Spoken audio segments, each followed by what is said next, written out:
Hay corridas que se cuentan para matar el tiempo. Y hay corridas que se cuentan porque si no se cuentan, algo se pierde para siempre. Algo que no cabe en el silencio. Algo que no cabe en una canción. Esto es lo segundo, compadre. Esto es lo segundo. Cumpas, Sonora. Un pueblo chico apretado entre cerros pelones y cielos grandes, de esos que ni salen en los mapas a menos que busques con ganas. Polvo en verano. Frío duro en invierno. Gente curtida como cuero de tambora, que mide sus palabras y no regala nada. Esa clase de gente que cuando dice que algo pasó, algo pasó. Que cuando dice que algo fue así, fue así. Y cuando dicen que lo que le pasó al Moro no tiene explicación natural. Compadre, tú y yo tenemos que escucharlos. El corrido ya lo conoces. Ya lo escuchaste. Ya te lo tarareaste sin saber bien a bien toda la historia. Sabes que hubo un caballo. Sabes que hubo una carrera. Sabes que ganó el que nadie esperaba. Eso, ya lo sabes. Pero lo que el corrido no te cuenta es lo que pasó antes, lo que pasó durante y lo que pasó después de que ese animal cruzó la raya. Lo que el corrido no te cuenta es por qué la gente todavía baja la voz cuando lo menciona. Lo que el corrido no te cuenta, compadre, es que hay quien dice que el Moro ya sabía. Que ya sabía desde antes de que le pusieran la montura. Aquí viene lo primero que no vas a poder explicarte. Antes de empezar, si estás aquí por las historias que el corrido no puede contar, dale clic en suscribirse y toca la campanita. Los que ya están del otro lado, los que ya saben cómo son estas cosas, dejen su comentario abajo. ¿Ustedes qué creen, compadres? ¿Milagro o maldición? Dejen su respuesta que al final de esta historia ya van a tener más elementos para decidir. Para entender al Moro, hay que entender Cumpas. Y para entender Cumpas, hay que entender cómo era Sonora en aquellos años de la mitad del siglo XX, cuando el norte de México todavía era una cosa aparte del resto del país. No en el sentido legal, en el sentido del alma. Había una forma de ser norteño que no se enseñaba, que no se aprendía en escuela. Se heredaba. Se mamaba con el polvo y el viento de la sierra. Los hombres de Cumpas eran de los que trabajaban de sol a sol y descansaban poco. Rancheros de verdad, no de imagen. Los que conocen el olor de la tierra mojada después de la lluvia escasa. Los que saben cuándo viene el mal tiempo antes de que el cielo cambie. Los que tratan a sus animales con una mezcla de exigencia y respeto que la gente de ciudad no acaba de entender. Para ellos un buen caballo no era un lujo. Era un compañero de trabajo. Era la diferencia entre llegar y no llegar, entre terminar la jornada con el ganado en su lugar o perderlo en los cerros.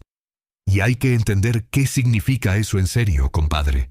No como figura retórica, como realidad práctica. Un rancho en la Sierra de Sonora en esos años no era una postal. Era trabajo antes de que saliera el sol y trabajo después de que se metiera.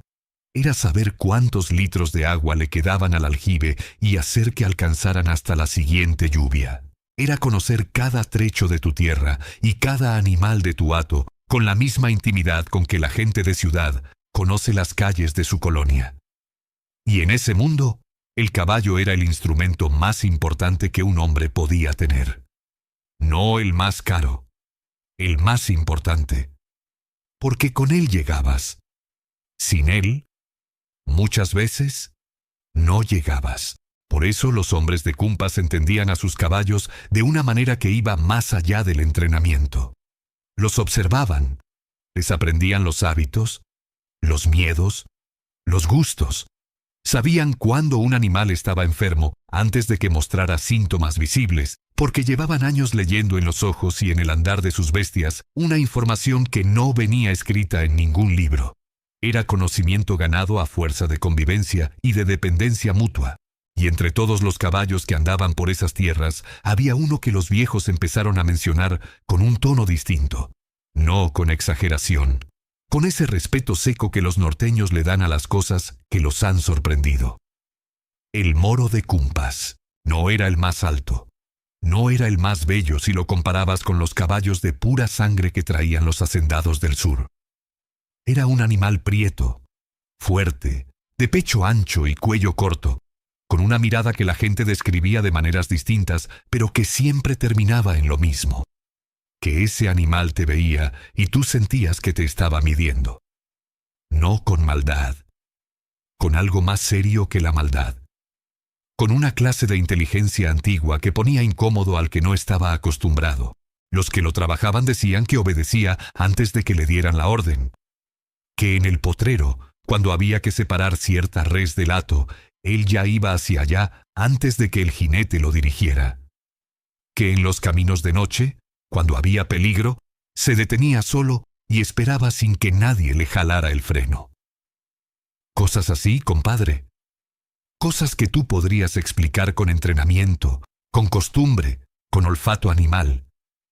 Y que yo también podría explicar de esa manera si no fuera por lo que pasó el día de la carrera. Su dueño, un hombre de pocas palabras como son los hombres de Cumpas, lo había tenido desde potro. Y decía que desde el principio el animal era distinto. No rebelde. No difícil. Distinto. Como si viniera al mundo ya sabiendo cosas que los demás caballos tardan años en aprender. Como si su vida no empezara en el rancho donde nació, sino en algún lugar antes de ese, en algún tiempo que no tiene nombre en el calendario. Jura la gente que lo conoció que el moro tenía una relación con el silencio que los demás animales no tenían. Que podía estar parado horas, completamente quieto, sin la inquietud que es normal en los caballos, esa necesidad de moverse, de explorar, de reaccionar al entorno.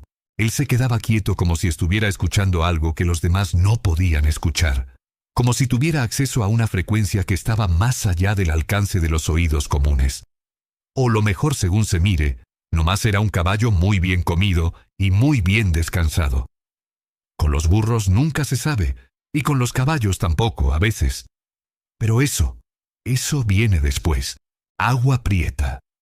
A unos 200 kilómetros al noreste de Cumpas, pegada a la frontera con Arizona, ya con el olor de los dos países mezclados en el viento. Una ciudad más grande, más movida, con más dinero circulando y más gente de fuera pasando. Y Agua Prieta tenía su caballo. El relámpago. Si el moro era la tierra, el relámpago era el cielo en tormenta. Alto, de patas largas, de esos caballos que cuando trotan parece que están volando a ras del suelo. Claro, brillante, con una velocidad que la gente que lo había visto correr describía igual que el nombre que le habían puesto. Un destello, un fogonazo, algo que pasaba y cuando querías mirarlo, ya no estaba. No era cuento, compadre. El relámpago había ganado carreras. Carreras en serio, contra caballos buenos, en pistas donde apostaban hombres que sabían de lo que estaban hablando. Tenía victorias encima. Tenía un historial. Y tenía dueños que no le tenían miedo a las apuestas grandes porque habían visto ganar a su animal suficientes veces como para tener una clase de fe tranquila en él. Era, en todos los sentidos visibles, el mejor candidato. Su entrenamiento era cuidadoso. Sabían cuándo correrlo y cuándo descansarlo. Sabían qué comer darle en los días previos a una carrera y cómo trabajar sus músculos para que llegara al momento preciso en el punto exacto de forma. Era un caballo manejado con conocimiento y con recursos. Un animal al que la ciencia de ese entonces y la experiencia acumulada de sus cuidadores le habían dado todas las ventajas posibles. Y en una carrera normal, el relámpago ganaba. Ese era el resultado que la lógica dictaba. Ese era el resultado que los apostadores experimentados esperaban y que los números apoyaban. Cuando empezó a correr el rumor de que alguien de Cumpas quería cruzar al moro con el relámpago, la primera reacción en Agua Prieta fue una sonrisa. No de burla, exactamente. De esa tranquilidad del que ya sabe cómo termina la historia antes de empezar. El relámpago había corrido contra mejores caballos que el moro. Había corrido contra animales con más sangre, con más entrenamiento, con más dinero invertido encima. Y había ganado. ¿El moro de Cumpas? Un animal de trabajo. Un buen animal, sí, pero trabajo al fin. Lo que Agua Prieta no sabía, o lo que Agua Prieta no quiso ver, es que el moro nunca había sido solo un animal de trabajo. Que había algo en ese caballo que los números no capturaban. Que había algo en ese caballo que se medía en otra moneda. Las apuestas empezaron semanas antes de la carrera. Así era en esos tiempos. La carrera en sí era casi el pretexto. Lo real era la red de compromisos que se iba tejiendo entre los pueblos, entre las familias, entre los hombres que ponían su palabra encima del dinero. Y en el norte de México, compadre, la palabra tenía más peso que el papel. Vinieron apostadores de Hermosillo. Vinieron de Nogales. Había gente que viajó desde el otro lado de la frontera porque el rumor había cruzado sin pasaporte, como todos los rumores importantes. ¿Cuánto dinero había en juego exactamente? Los viejos dan cifras distintas. Pero coinciden en algo. Era una cantidad que podía cambiar el destino de una familia. Que podía saldar deudas viejas o crear deudas nuevas. Que tenía ese peso específico que te cambia la respiración cuando lo piensas de noche. Y aquí hay algo que vale la pena detenerse a pensar, mi hijo. Porque las apuestas en esas carreras no eran solo transacciones económicas. Eran declaraciones. Cuando un hombre de Cumpas apostaba al moro, estaba diciendo algo sobre sí mismo y sobre su pueblo. Estaba diciendo: yo creo en esto. Yo me la juego por esto. Y si pierdo, pierdo con los ojos abiertos porque sé lo que estoy haciendo. Había hombres que habían apostado lo que no tenían. Hombres que habían empeñado cosechas que todavía no existían, ganado que todavía estaba en el potrero, promesas que dependían de un animal que iba a correr en una pista de tierra bajo el sol de Sonora. Esa clase de apuesta que la gente cuerda no hace, y que la gente del norte a veces hace, porque hay momentos en que la razón se queda en casa y la fe sale a caminar sola. Cumpas apostó al moro. No solo por dinero. Apostó su orgullo. Apostó esa cosa silenciosa que los pueblos chicos cargan siempre, esa necesidad de demostrar que lo que producen es tan bueno como lo que viene de cualquier otro lugar. El moro no era solo el caballo de alguien, era el caballo del pueblo. Era Cumpas corriendo en 4 patas por una pista de tierra apretada bajo el sol de Sonora. Y Agua Prieta apostó al relámpago con la tranquilidad del que tiene las probabilidades a su favor, con esa confianza que da la velocidad probada, el historial limpio, el pedigree visible. Los que vieron los 2 caballos antes de la carrera dicen que el contraste era obvio. El relámpago llegó con su gente, cuidado, brillante, con esa energía nerviosa y contenida de los caballos de carrera que saben que algo va a pasar y quieren que pase ya. Un animal para la vista. Un animal que sabía que lo miraban y respondía al público con más energía todavía. El moro llegó tranquilo. Y eso, compadre, eso fue lo primero que hizo ruido en la gente que sabía mirar. No la quietud de un animal cansado, no la calma de un animal que no entiende lo que está pasando. La quietud específica de algo que ya tiene decidido lo que va a hacer y no necesita convencer a nadie de eso. Hay quien dice que ese día, antes de la carrera, el moro dejó de comer. Hay quien dice que desde la mañana el animal estaba en un estado que su cuidador no supo describir bien con palabras, y que nomás dijo que el caballo se veía como si tuviera cosas más importantes en la cabeza que el maíz del morral. Jura la gente que estuvo ahí, que el moro pasó esas horas previas quieto, mirando hacia la pista, como si estuviera viendo algo que los demás no podían ver todavía. Su cuidador, un chamaco joven que le tenía un cariño especial al animal, contó después que había tratado de darle de beber varias veces en esas horas previas y que el moro lo miraba, tomaba unos tragos para no desairar al muchacho y después volvía a quedarse quieto mirando hacia donde iba a ser la pista. Como si el agua no fuera lo que necesitaba en ese momento.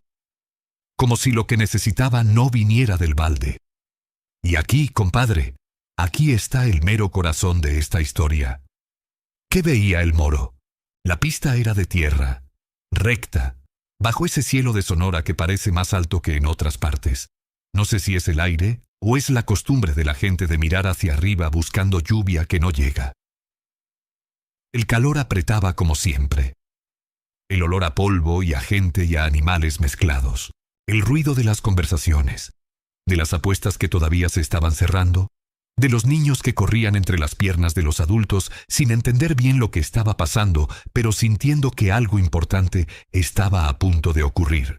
Había gente que llevaba ahí desde el amanecer, que había viajado la noche anterior para tener buen lugar, que había traído comida y agua y familia entera, porque esto no era solo una carrera, era un evento.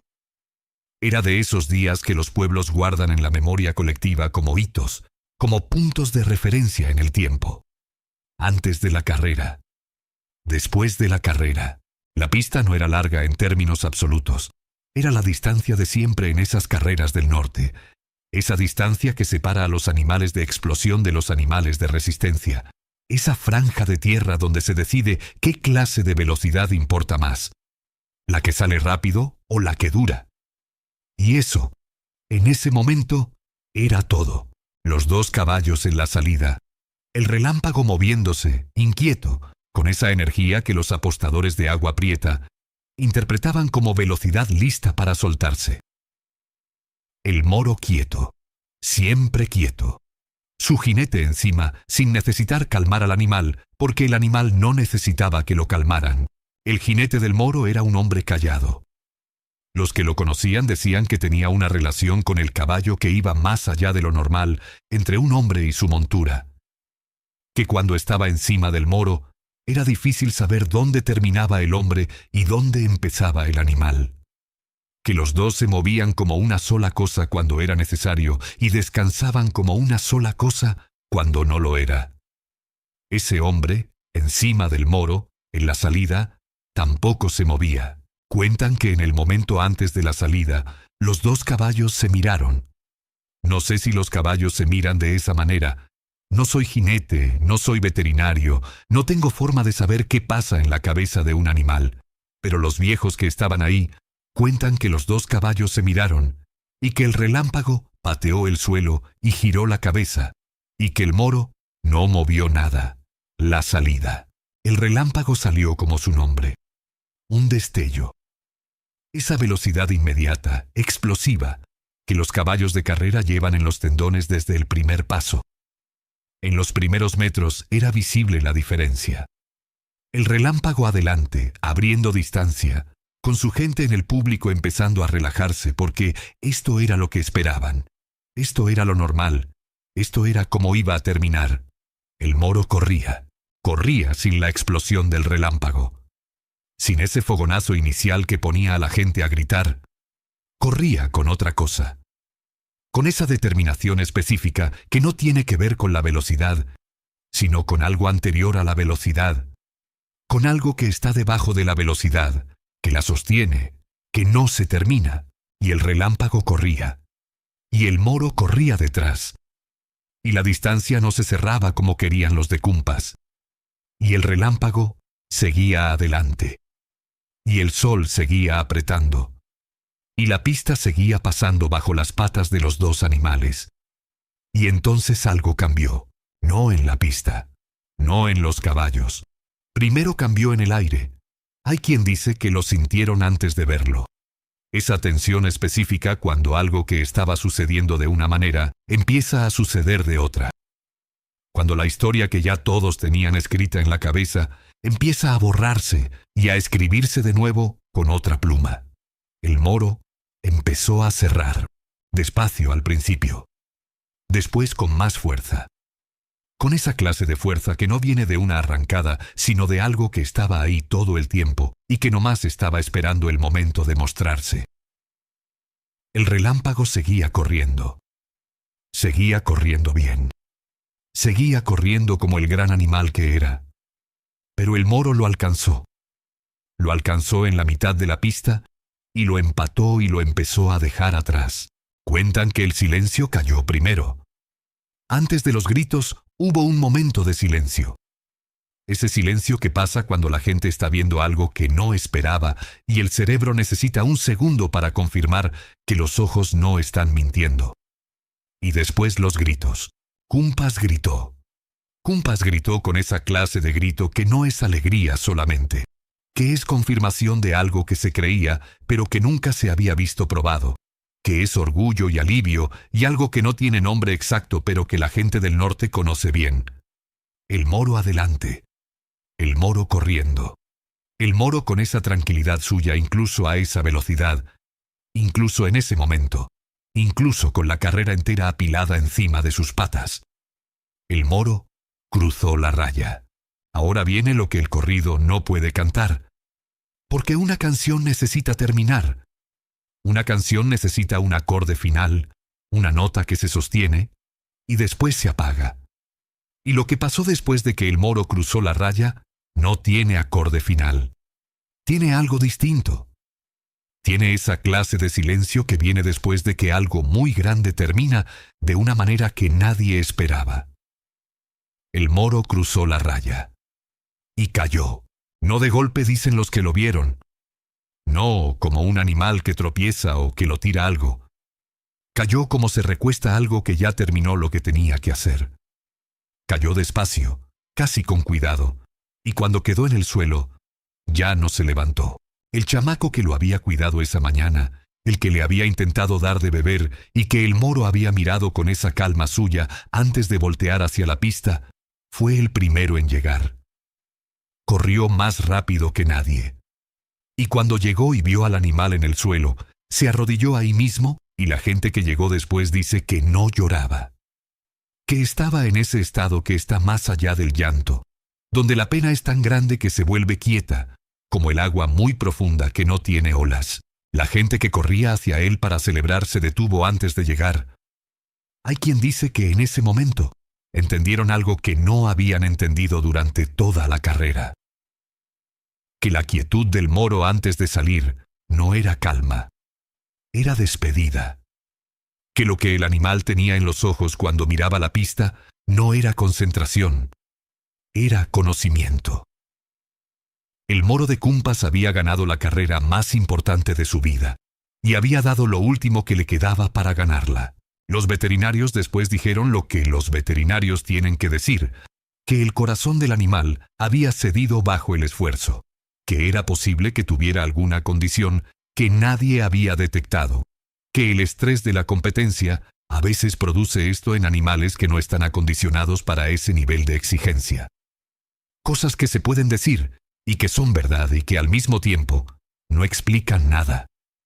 Que responden el cómo, pero no el por qué. Que llenan el papel, pero dejan el aire vacío. Porque, compadre, los que estaban ahí no te van a hablar de condiciones cardíacas. Los que estaban ahí te van a hablar de otra cosa. Te van a hablar de ese caballo parado en la salida, mirando la pista, quieto como si ya hubiera hecho las paces con algo. Te van a hablar de la mañana de ese día, cuando el animal dejó el maíz sin tocar y estuvo horas viendo hacia el horizonte. Te van a hablar de esa mirada que la gente describía siempre igual, que te medía, que sabía más de ti que tú de él. Hay quien dice que el moro eligió, que hubo un momento en algún punto de esa carrera cuando el animal tuvo que decidir si reservaba o si lo daba todo, y que eligió los segundos sin dudar, que dio todo lo que tenía, todo lo que era, hasta el último latido. Eso no se explica con medicina veterinaria, compadre. Eso no se cura con remedios ni con doctores. Eso es de otra categoría. La noche después de la carrera en Cumpas fue rara. Los que ganaron sus apuestas festejaron, claro que sí, pero con una alegría mezclada. Una alegría que tenía un sabor distinto al que habían esperado. Habían ganado. Y algo muy grande se había perdido en el proceso. Y no sabían bien cómo festejar esas dos cosas al mismo tiempo. Hay victorias que se celebran sin culpa. Y hay victorias que vienen con un peso que no te habías esperado y que te enseñan que ganar y perder a veces son la misma cosa vista desde diferentes ángulos de la misma historia. Los de Agua Prieta se fueron callados. No con el silencio de la derrota sola. Con el silencio de los que han visto algo que no entienden y necesitan tiempo para procesarlo. El relámpago había corrido bien. El relámpago había corrido como el gran animal que era. Y aún así, había perdido. Contra algo que no tenía que ver con la velocidad. contra algo que no cabe en las categorías normales de las carreras. Hay quien dice que los dueños del relámpago, en el camino de regreso a Agua Prieta, no hablaron de la derrota, que hablaron del moro, que hablaron de ese animal en el suelo después de cruzar la raya y de lo que esa imagen les había dejado en la cabeza, que llegaron a su pueblo con menos dinero y más preguntas que cuando habían salido, y que algunas de esas preguntas los acompañaron mucho tiempo. Cuentan que esa noche, en las casas de Cumpas, los viejos hablaron hasta tarde, que hubo conversaciones en las cocinas con el café frío y el cigarro encendido sobre lo que habían visto, que nadie lo llamó milagro todavía, que nadie lo llamó maldición, que estaban en ese espacio intermedio donde algo que no tiene nombre está esperando que le pongan uno. Y los niños que habían estado ahí, los que no habían entendido todo lo que pasaba pero lo habían sentido, se dormían esa noche con imágenes en la cabeza que no iban a olvidar nunca. El caballo prieto corriendo, la distancia cerrándose, el cruce de la raya, la caída despacio, el silencio antes de los gritos y el silencio después de la caída, y cómo esos dos silencios eran completamente distintos aunque los dos fueran silencio.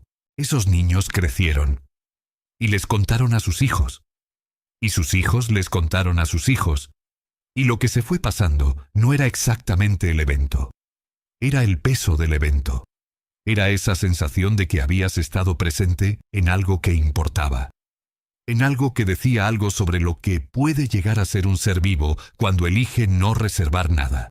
Y cada vez que lo contaban, la historia crecía un poco. No porque le agregaran cosas falsas, sino porque cada generación le encontraba algo nuevo que decirle.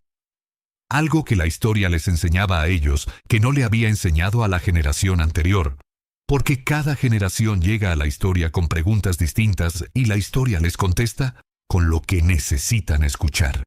El corrido llegó después. Así llegan los corridos importantes, compadre. Cuando la historia ya ha tenido tiempo de asentarse, cuando el polvo del evento se ha calmado y lo que queda es lo que queda cuando el polvo se va. La esencia, el hueso, lo que no se puede quitar. Y es que eso es lo que hacen los corridos. No documentan, no archivan, destilan. Toman una historia con todos sus matices, con todas sus preguntas sin responder, con todos sus silencios y sus conversaciones de madrugada alrededor de la mesa, y la reducen a la parte que puede sobrevivir en la memoria de la gente. La parte que se puede cantar. La parte que se puede pasar de boca en boca sin que se pierda lo esencial. No fue un corrido anónimo. Los que lo compusieron tenían oficio. Sabían lo que estaban haciendo. Y lo que hicieron fue tomar el corazón de esa historia, la carrera, el underdog, la victoria improbable y ponerlo en una forma que la gente pudiera cargar consigo, que cupiera en la memoria, que pudiera sonar en la radio de un camión cruzando el desierto de Sonora a las 3 de la mañana y hacer que el conductor que iba a la mitad del turno sintiera algo que no sabía que necesitaba sentir. Los Broncos de Reynosa lo popularizaron de una manera que hizo que la historia cruzara fronteras que la historia real nunca había cruzado. Gente en California empezó a escucharlo. Gente en Texas. Gente que nunca había puesto un pie en Sonora, que nunca había visto los cerros pelones de Cumpas ni el cielo grande que hay entre ellos, se encontró tarareando una historia que no era suya, y que al mismo tiempo era completamente suya, porque hablaba de algo universal, de dar todo, de correr sabiendo lo que cuesta correr, de que hay victorias que se ganan de una sola manera y esa manera es completa e irreversible. El corrido capturó el evento, pero dejó afuera lo que no cabe en una canción. Dejó afuera la mañana, antes de la carrera y el caballo mirando el horizonte sin comer. Dejó afuera ese silencio específico cuando el animal cayó y la gente que corría a celebrar se detuvo. Dejó afuera las conversaciones de esa noche en las cocinas de Cumpas, con el café frío y las preguntas sin respuesta. Dejó afuera al chamaco que le había intentado dar de beber al moro esas horas antes y que nunca pudo explicar bien lo que vio en los ojos del animal esa mañana. Eso es lo que tú y yo acabamos de recorrer, compadre. Hay algo que me parece importante decir antes de cerrar esto, y me lo guardé para el final, porque tenía que llegar al final de la historia para que tuviera sentido. La leyenda de El Moro de Cumpas no es la leyenda de un caballo rápido. No es ni siquiera la leyenda de un caballo ganador. Es la leyenda de un animal que eligió. Y esa palabra, compadre, esa palabra eligió, es la que incomoda a la gente que quiere tener una explicación limpia de todo.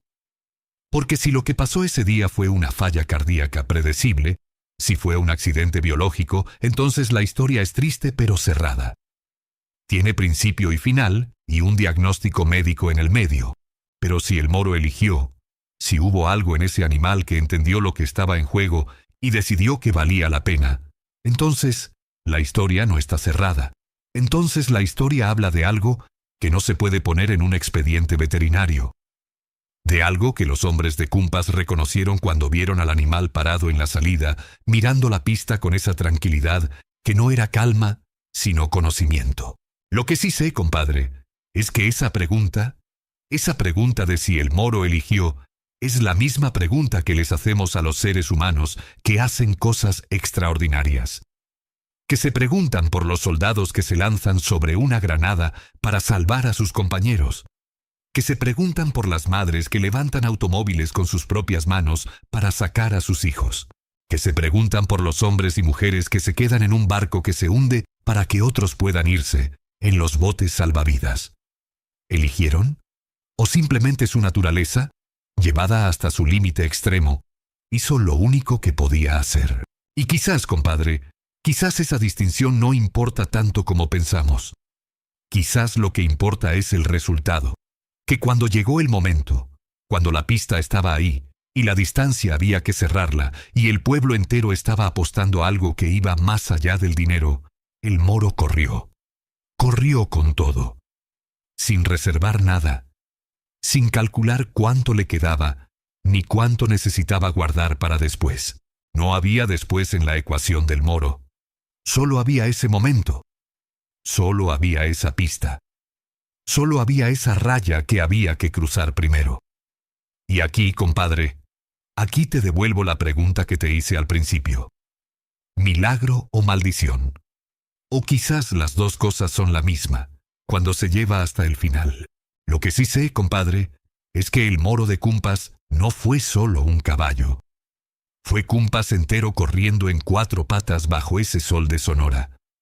Fue la lealtad que ni las apuestas podían medir y que ni la distancia pudo romper. Fue la demostración de que hay una clase de victoria que solo se consigue de una manera: dándolo todo. Todo. Hasta lo último. Y ese caballo prieto, de pecho ancho y mirada que medía, cruzó la raya y cumplió. El moro de Cumpas no fue solo un corrido.